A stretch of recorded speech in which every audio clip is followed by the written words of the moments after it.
3-4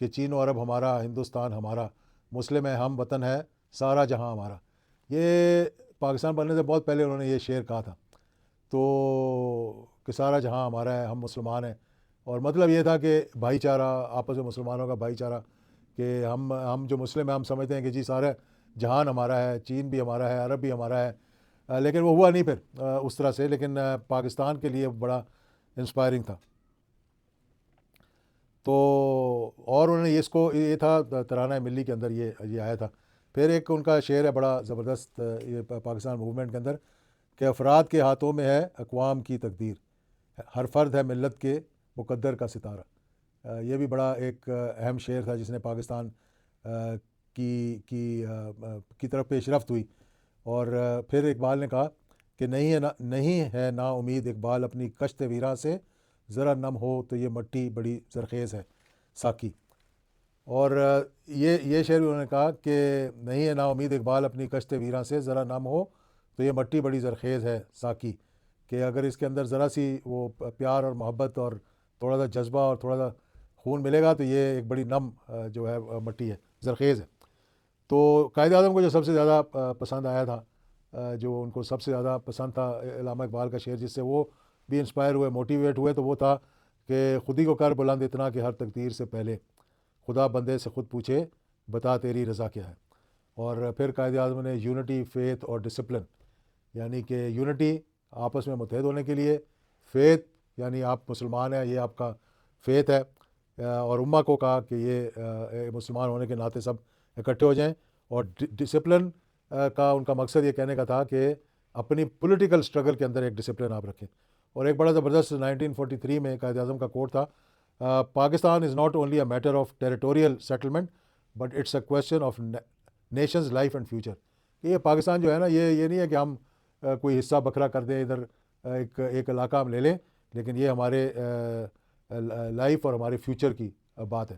تو یہ ہمارا یہ پاکستان جو اللہ تعالیٰ نے ہمیں عطا کیا ہے، اب لوگوں کو ریئلائز ہونا شروع ہوا ہے. یہ جو غازہ کے اندر جینوسائیڈ ہوا، جس طرح سے کارپیٹ بامبنگ کی گئی وہاں پہ، کس طرح سے بچوں کو، عورتوں کو شہید کیا گیا، اسپتالوں کو، اسکولوں کو، یعنی دنیا کی تاریخ میں اتنا بڑا جینوسائیڈ، اتنا بڑا ظلم میرا نہیں خیال کہ ورلڈ وار 2 میں یا اس سے پہلے یا کہیں جرمنی میں یا ان کانسنٹریشن کیمپوں کے اندر یا ان گیس چمبرز کے اندر بھی ہوا ہو. جس طرح خوف کے ساتھ انہوں نے 1 لاکھ کے قریب لوگوں کو شہید کیا وہاں، جس میں معصوم بچے تھے، جن کے لیے آکسیجن نہیں موجود تھی، جن کے لیے اسپتال موجود نہیں تھے، جن کے لیے کھانا موجود نہیں تھا. جب سارے مسلم امہ دیکھ رہی تھی تماشا، اور اس وقت ہی اس کے دوران وہ جو ابراہیم اکارڈ کے اندر گھسنے کی کوشش کر رہے تھے، اور اسی کے دوران پھر یہ پیس بورڈ اور دیگر چیزیں جو ہیں وہ بننی شروع ہو رہی تھیں. کسی نے نہیں کہا کہ یہ جو ظلم کیا ہے، یہ جو جبر ہوا ہے، یہ جو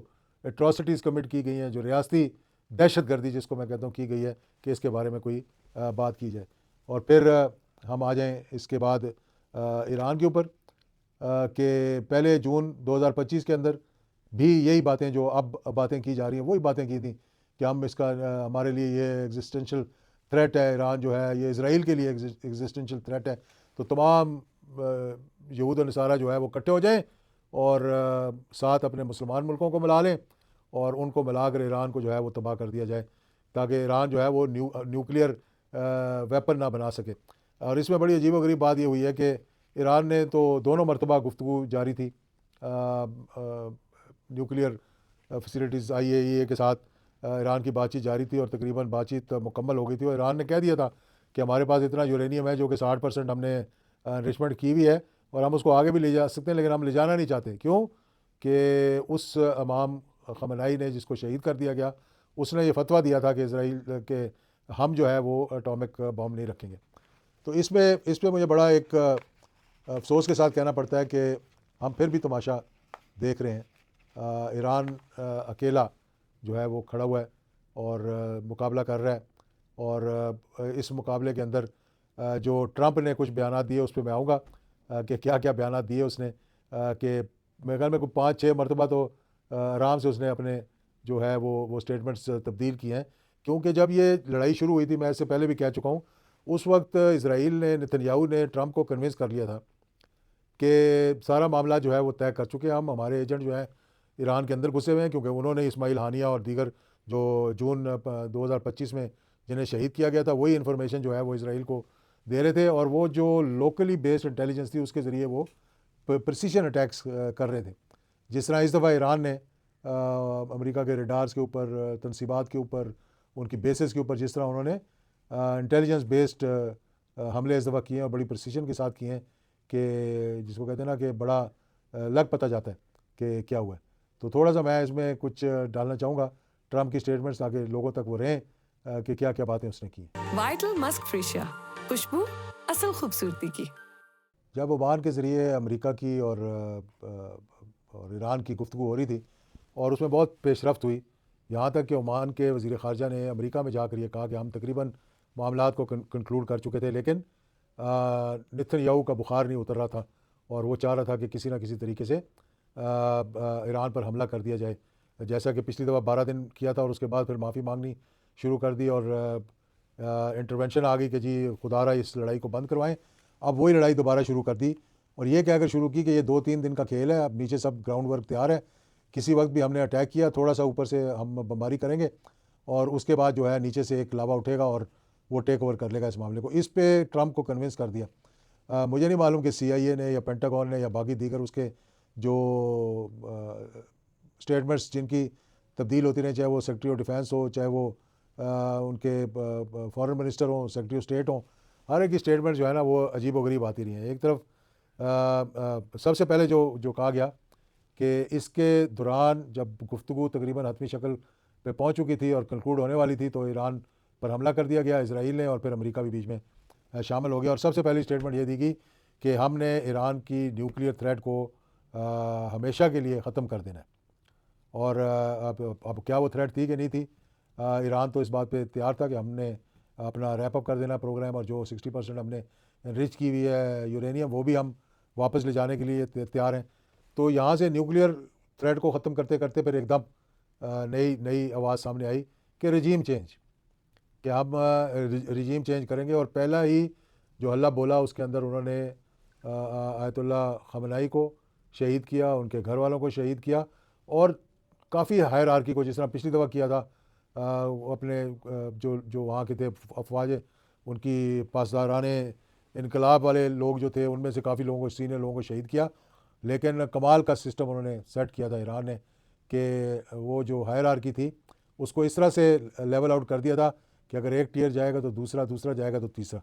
تو یہ پھر رجیم چینج جب نہیں ہو سکا اور پھر آواز دی گئی ان کے اپنا عوام کو کہ آپ جو ہے وہ اس کو جو ہے ٹیک اوور کریں، ہم آپ کے لیے تھوڑا سا بامبنگ کر کے اس کو معاملات کو ٹھیک کریں گے اور آپ اس کو پھر اوور ٹیک کر لیں، اور یہ آپ کا ملک ہے اور ابھی آپ لے لیں گے تو بہت اچھی بات ہے، اگر نہیں لیں گے تو پھر یہ جو معاملہ ہے وہ خراب ہو جائے گا. تو پھر یہ بھی کہا گیا کہ نہیں، یہ لڑائی جو ہے یہ رجیم چینج کے لیے تو ہے نہیں، ہم تو ٹاپل کرنا ہی نہیں چاہ رہے تھے گورنمنٹ کو، اور اس پہ بھی پھر بیک ٹریک کر لیا گیا. اور جہاں 2-3 دن کی ٹائم لائن تھی وہاں سے 4 سے 5 ہفتے کو چلی گئی، اور پھر یہ کہا ٹرمپ نے کہ اٹ ول بی اوور سون، کہ یہ بہت جلدی ختم ہونے والی لڑائی ہے، بہت جلدی ختم ہو جائے گی. اور پھر یہ بھی کہا کہ جب میں چاہوں گا اس کو ختم کر دوں گا، جب بھی میں چاہوں اس کو میں ختم کر سکتا ہوں. تو پھر 7 وکٹری ڈکلیئر کر دی کہ ہم یہ لڑائی جیت چکے ہیں، اور اس کے باوجود جو ہے وہ آپریشن جاری رہے گا. مطلب کہ اگر جیت چکے ہوتے تو پھر آپریشن کی تو ضرورت نہیں آنی تھی. تو یہ بھی کہا کہ ہم جیت چکے ہیں لیکن یہ آپریشن جو ہے وہ جاری رہے گا. پھر ایک اور بڑی اس قسم کی بات کی جو کہ بڑی ہی عجیب و غریب بات تھی کہ ہم ایران کے آئل ہبس پہ حملہ کریں گے، اور کس لیے کریں گے؟ جسٹ فار فن، یعنی ہم اپنے آپ کو خوش کرنے کے لیے یا تماشا دیکھنے کے لیے یہ ہم کریں گے.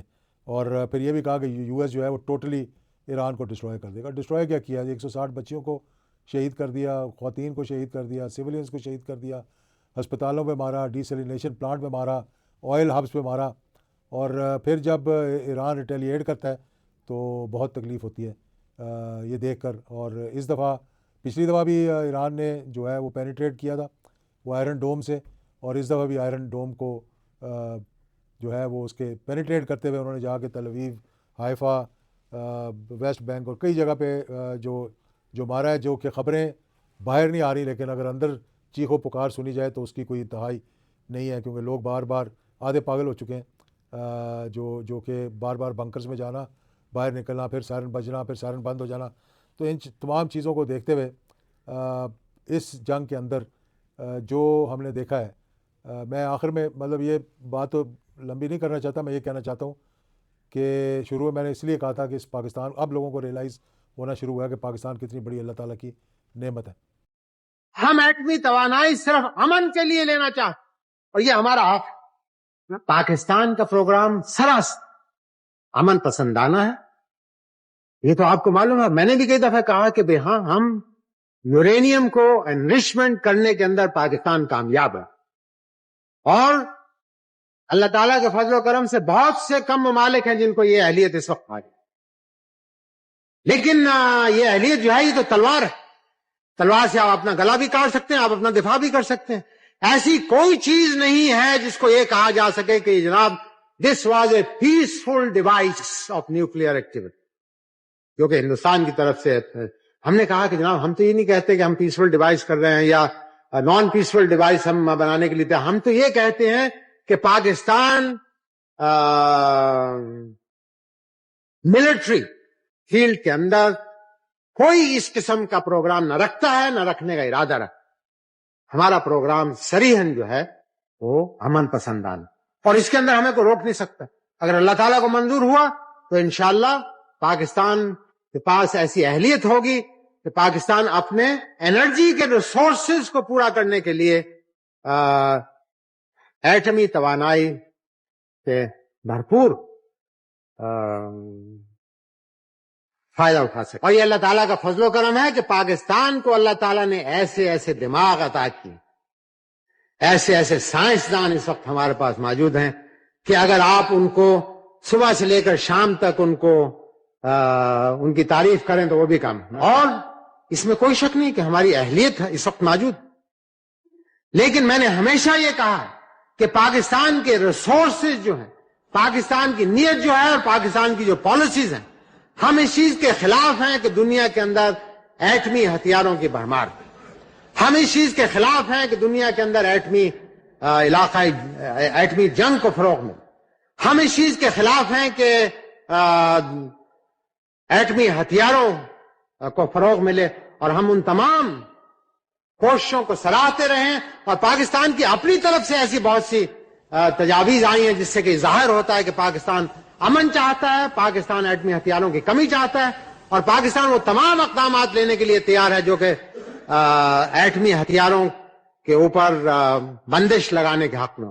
تو ہم اپنے آپ کو یہ جو نیا نیکسس بن رہا ہے ہیکساگون کا، ہندوستان اور اسرائیل اور دیگر کچھ عرب ممالک کو ملا کر، یہ سارا مسلم ممالک کے خلاف ہی بن رہا ہے، کیونکہ یا ٹرکی کے خلاف ہوگا یا پاکستان کے خلاف ہوگا.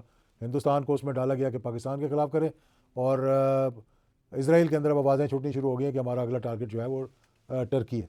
تو کوئی مسلمانوں کو بھی کوئی تھوڑی سی شرم آ جائے اگر یہ بھی اکٹھے ہو جائیں اور وہ اسی کی میٹنگ ہی بلا لیں. پاکستان بلا لے میٹنگ.